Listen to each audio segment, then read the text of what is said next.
In a world where everyone is quick to react, quick to defend, quick to argue, quick to explode, the real power belongs to the one who remains still. The one who doesn't take the bait. The one who watches the storm without becoming it. The Buddha once said, "You will not be punished for your anger. You will be punished by your anger."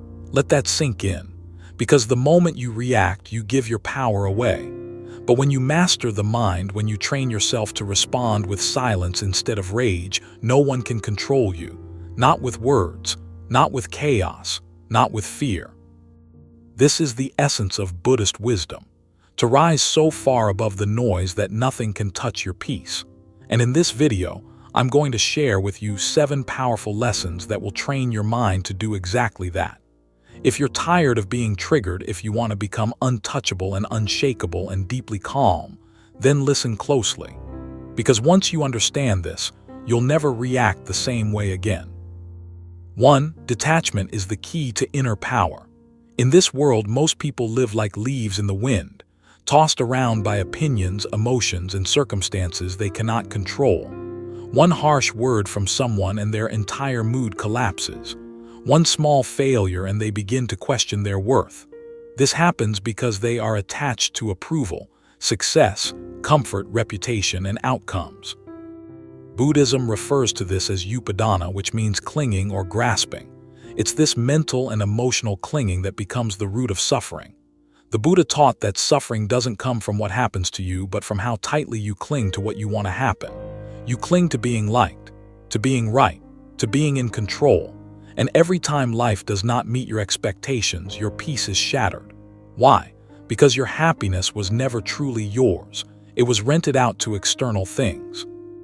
But here's the shift. When you begin to practice detachment, not from love or compassion, but from expectations and control, something remarkable happens.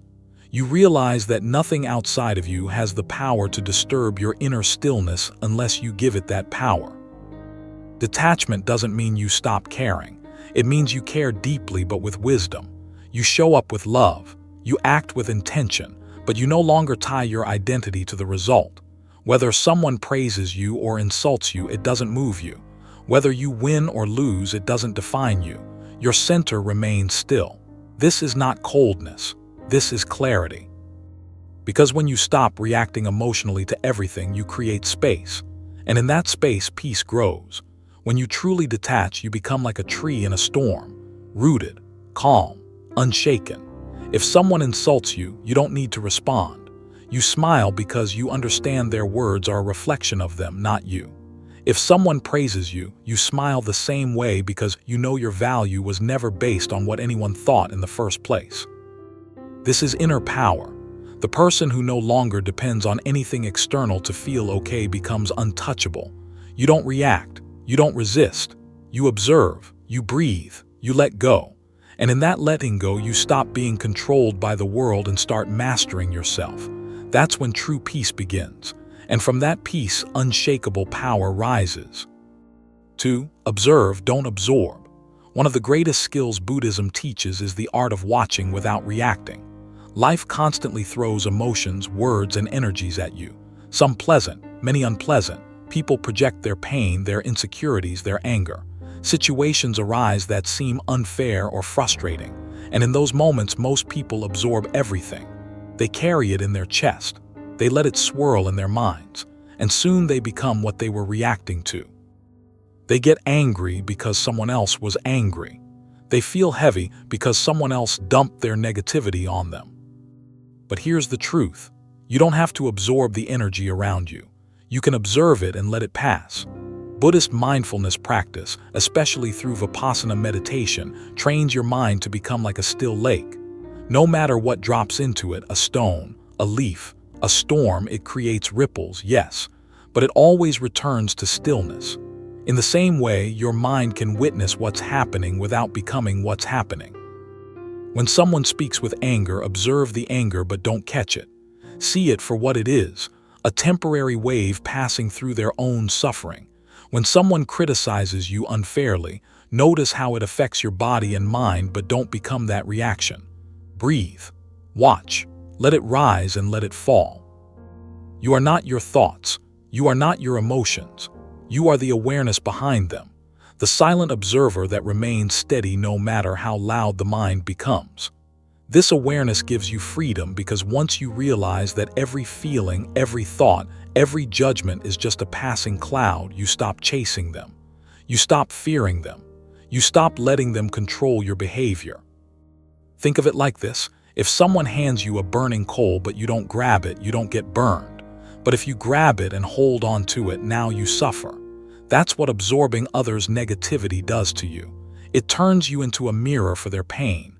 But when you observe instead of absorb, you create emotional distance. You stay grounded. You stay light. And no matter how chaotic the world becomes, you are no longer ruled by it. This is not weakness. This is mastery, because the most powerful person is not the one who controls others. It's the one who has learned to control themselves. So next time the world throws something at you, pause, don't react, watch it, breathe through it, let it pass. You are not here to carry everyone's energy. You are here to stand in your own. 3. The power is always in the pause. In every difficult moment, before the explosion, before the regret, before the storm, there's a tiny space. A brief moment between what happens to you and how you respond. That moment is small. Most people miss it, but that moment is everything. The Buddha understood this deeply. He taught that we are not prisoners of what happens. We become prisoners of our automatic reactions, and those reactions are fast. Someone insults you and the ego wants to snap back. Someone cuts you off in traffic and anger surges like a fire. A challenge appears and fear grips you instantly. But here's the truth. You are not that first emotion. You are not the knee-jerk reaction. You are the one who can pause and choose. That pause is power. That pause is freedom. In that brief moment, if you train yourself, you can take a breath, come back to your center and ask, what is the wise response here? Not the emotional one, not the habitual one, but the conscious one. Most suffering begins because we react blindly. We say words we don't mean. We take actions we later regret. And all of it happens because we let emotions hijack the moment. But when you insert a pause, just a breath, a heartbeat of stillness, you break the pattern. You interrupt the storm before it floods your mind. You step out of your conditioned habits and into awareness. Buddhist practice trains this through meditation.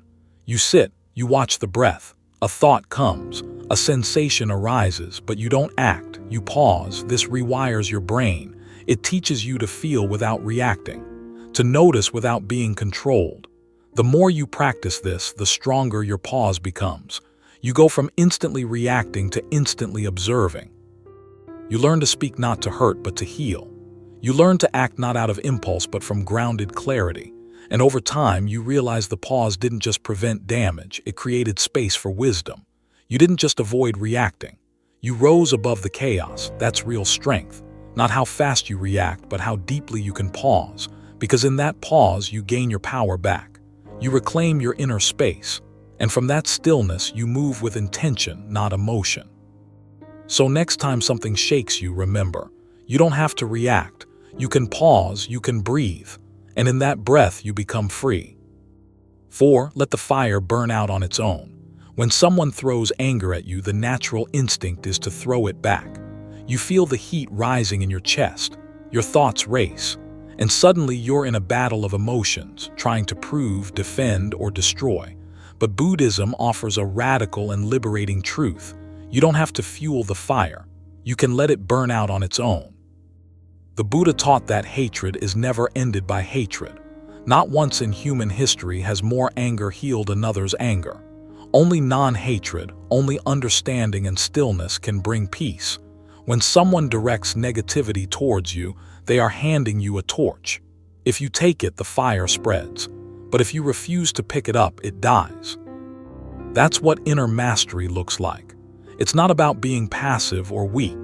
It's about knowing that engaging in every argument, defending yourself against every insult, and reacting to every provocation drains your peace and strengthens your ego.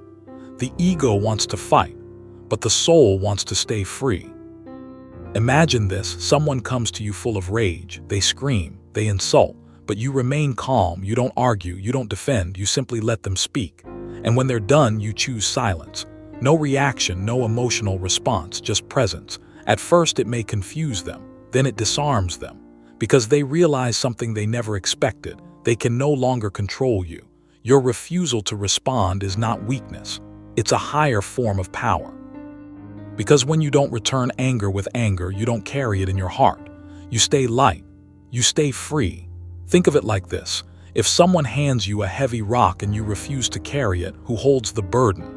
They do. That's exactly what happens with emotional fire. If you don't pick it up, it stays with them and slowly extinguishes on its own. Letting the fire burn out also protects your mind.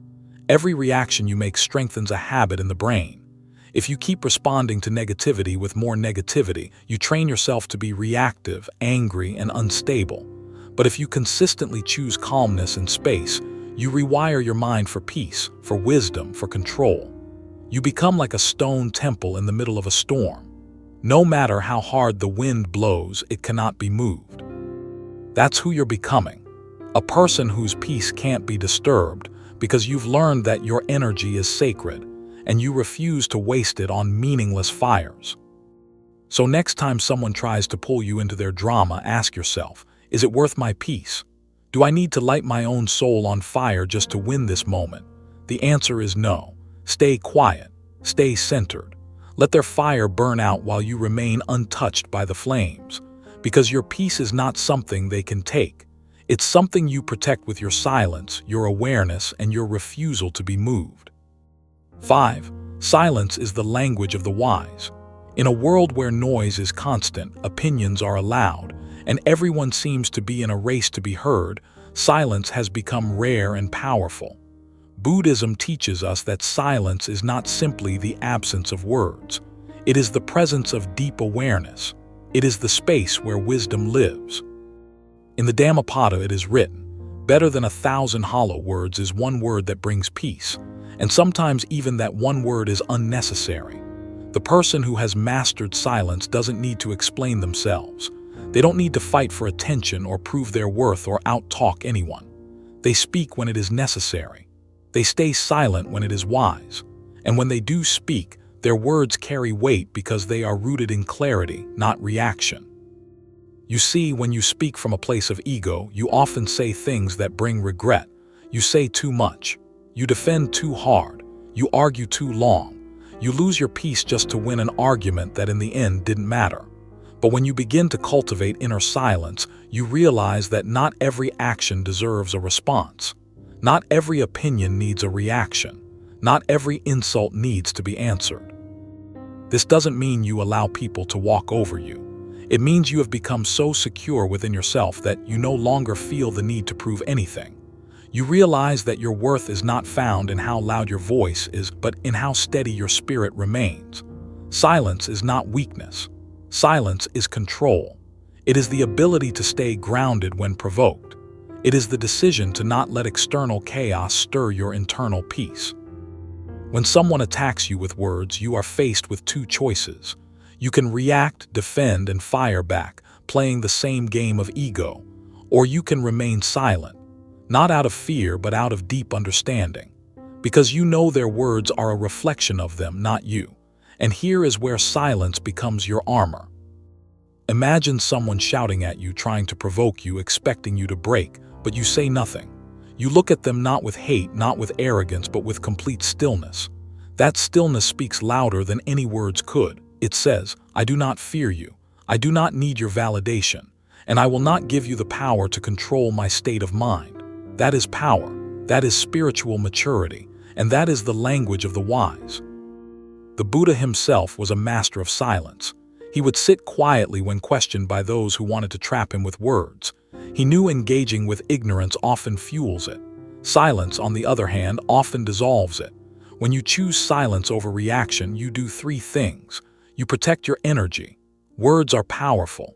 Engaging in constant debates and emotional reactions drains your mental energy. When you stay silent, you save that energy for what truly matters. Your growth, your peace, your purpose. You gain clarity. In silence, you can observe clearly. You can see the situation for what it really is. You can notice your own emotional response before it explodes. And when you do choose to speak, your words come from wisdom, not from wounds. You break the pattern. Most people expect a reaction. They thrive on conflict. Your silence short-circuits their control. It leaves them confused, powerless. They cannot play with someone who refuses to enter the game. This is why monks, sages, and wise masters throughout history have embraced silence, not just as a practice, but as a way of life, because silence is healing. Silence is discipline. Silence is strength in its purest form. And here's something powerful. Silence isn't only about not speaking to others. It's about learning to be silent with yourself.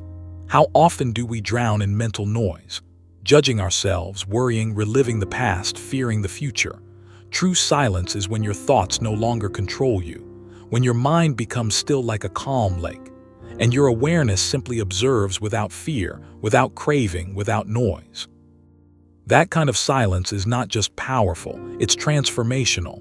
So if you truly want to become untriggerable, if you want to live from a place of deep peace, begin with this practice. Don't rush to speak. Don't respond out of impulse. Breathe, pause, and ask yourself, is this silence more powerful than anything I could say right now? Most of the time it is. Because silence doesn't mean nothing is happening. Silence means everything is happening internally. It's in that silence that you grow. It's in that silence that you heal. And it's in that silence that you discover the power you've always had but were too distracted to notice. *6. Acceptance ends all suffering. At the heart of Buddhist wisdom lies a truth that many struggle to face. Suffering is not caused by what happens to us.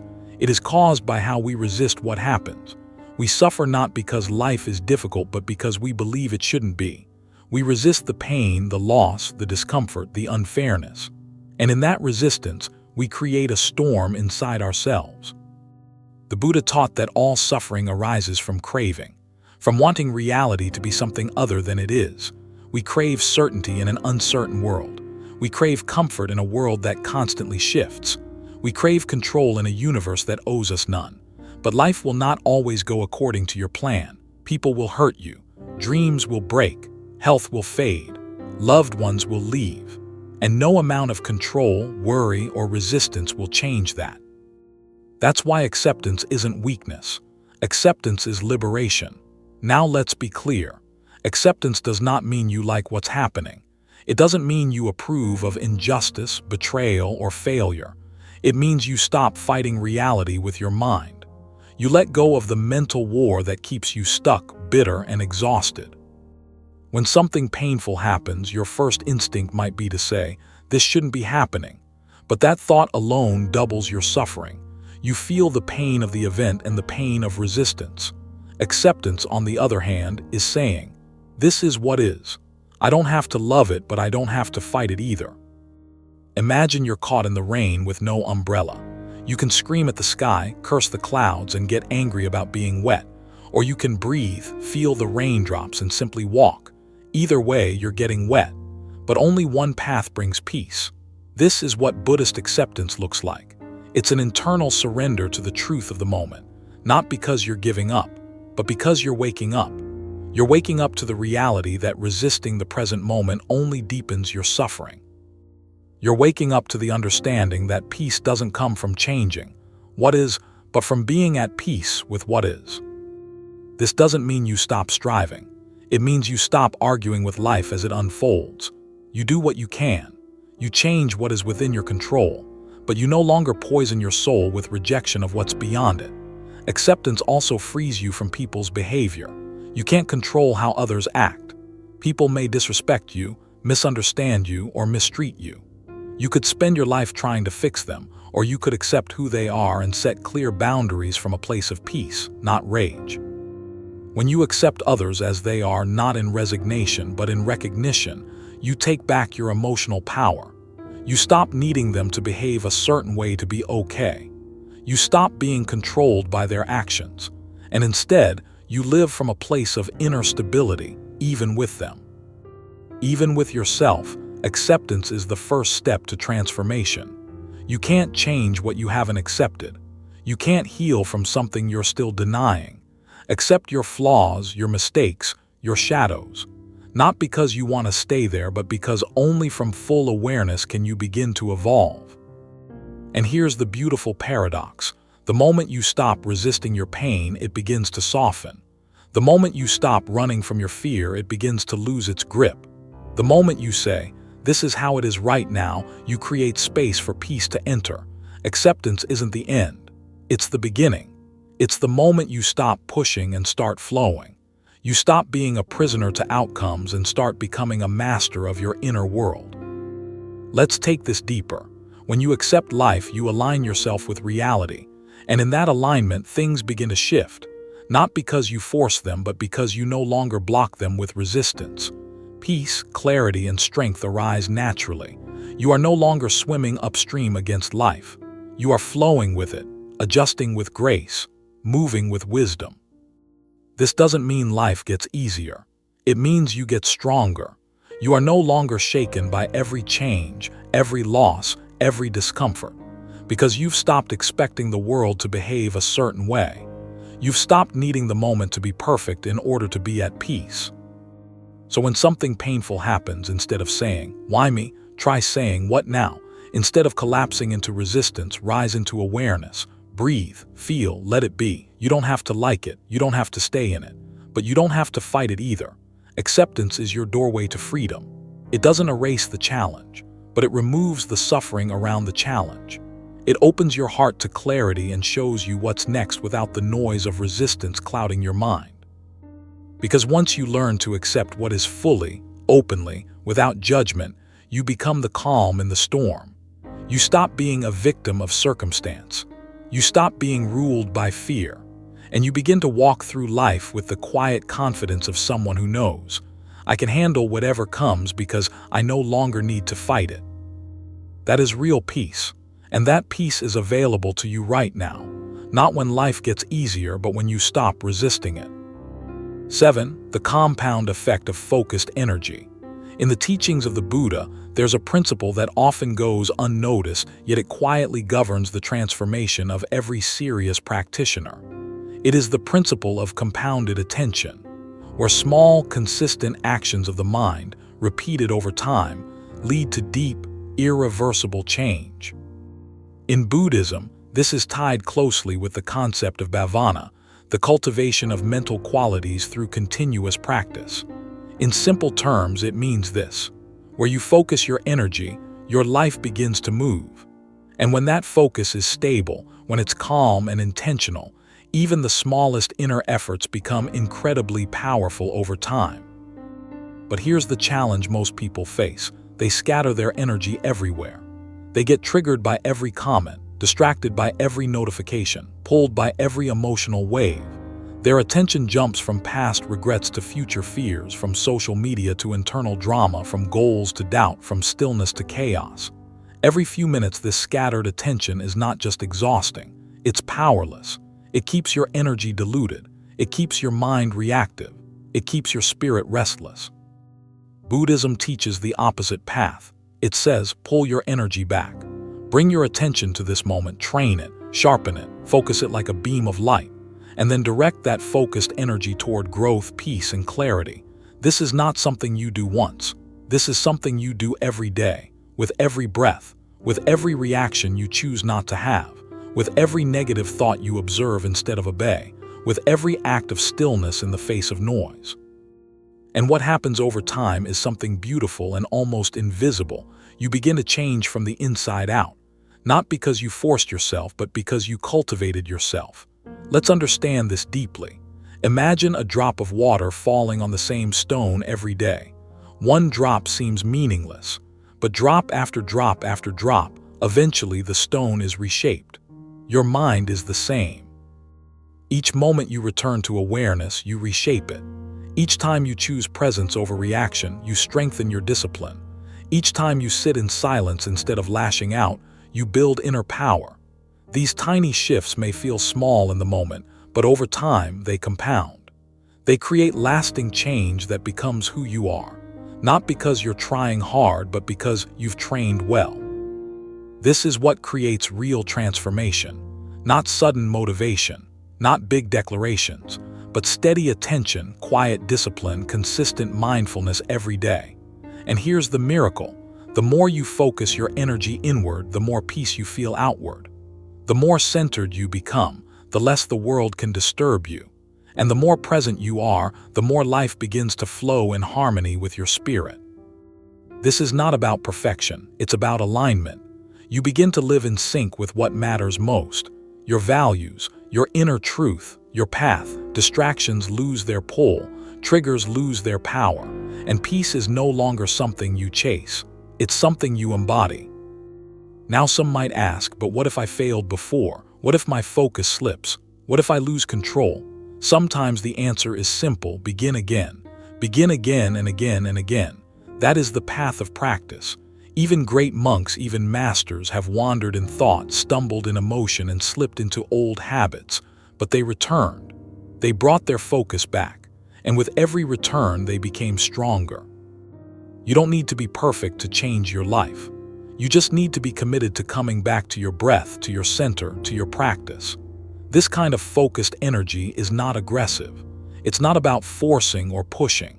It's about remembering again and again what truly matters and allowing your actions, your words, your thoughts to slowly align with that. Over time, your nervous system begins to relax. Your reactions slow down, your breath deepens, and your presence becomes felt, not just by you but by those around you. You become the kind of person whose calmness influences others, whose silence speaks louder than noise, whose energy doesn't shift with the wind, because you've trained yourself moment by moment, choice by choice, to become unshakable. That's the compound effect of focused energy, and that's what Buddhism teaches us. You don't need to conquer the world. You just need to conquer this moment fully, mindfully, intentionally, and then do it again. One breath at a time, one pause at a time, one act of presence at a time. Because when you do, your entire life begins to shift, not all at once, but deeply, lastingly, and beautifully. The path is always available. Now you understand. The goal is not to control the world. The goal is to master yourself. You don't need to win every argument. You don't need to react to every insult. You don't need to be understood by everyone or validated by anyone. Because real peace, the kind that no one can shake, doesn't come from changing the outside. It comes from transforming the inside. Through detachment, you let go of the things that used to hold you down. Through observation, you learn to see clearly without being pulled by every wave. Through the pause, you reclaim your power before your emotions take control. Through non-reaction, you let the fires burn out without adding more flame. Through silence, you rise above noise and become a presence of still strength. Through acceptance, you stop fighting reality and start flowing with it. And through focused energy, you slowly and quietly reshape your entire life from the inside out.